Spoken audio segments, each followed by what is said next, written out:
Hi all, ഇന്നൊരു അടിപൊളി ചമ്മന്തിൻ്റെ റെസിപ്പിയാണ്.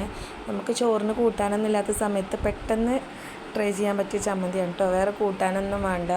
ഈ ഒരു ചമ്മന്തി ഉണ്ടെങ്കിൽ ആദ്യം ഒരു പാനിലേക്ക് കുറച്ച് വെളിച്ചെണ്ണ ഒഴിച്ചു കൊടുക്കുക. ഒരു 4 വറ്റൽമുളക് ഇട്ടിട്ട് നന്നായിട്ടൊന്ന് മൂപ്പിച്ചെടുക്കണം. കളർ മാറി വരുമ്പോൾ എണ്ണയിൽ നിന്ന് വറുത്ത് കോരുക. അതേ എണ്ണയിലേക്ക് തന്നെ കുറച്ച് തൊലി കളഞ്ഞ ചെറിയ ഉള്ളി ഇട്ടിട്ട് നന്നായിട്ട് മൂപ്പിച്ചെടുക്കണം.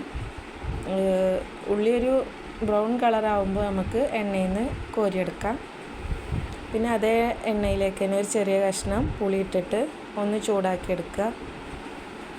പിന്നെ ഈ 3 ഇൻഗ്രീഡിയൻസും കൂടി ഒരു മിക്സിയുടെ ജാറിലിട്ടിട്ട് ഒന്ന് അരച്ചെടുക്കുകയാണ് വേണ്ടത്.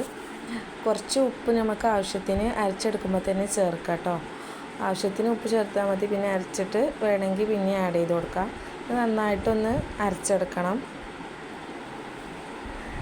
പിന്നെ നമ്മൾ ആ മൂപ്പിച്ചെടുത്ത വെളിച്ചെണ്ണ അതിൻ്റെ മുകളിലോട്ട് ഒഴിച്ച് കൊടുക്കണം. അപ്പോഴാണ് അതിന് ശരിക്കുള്ള ടേസ്റ്റ് കിട്ടുക. നന്നായിട്ട് മിക്സ് ചെയ്തിട്ട് ഉപ്പ് കുറവുണ്ടെങ്കിൽ ഇട്ട് കൊടുക്കുക. Thank you. ഈ ഒരു ചമ്മന്തി ഉണ്ടെങ്കിൽ പിന്നെ ചോറിന് നമുക്ക് വേറൊരു കൂട്ടാൻ്റെ ആവശ്യമില്ല. ഇത് കുഴച്ചിട്ട് കഴിച്ചാൽ അടിപൊളിയാണ്.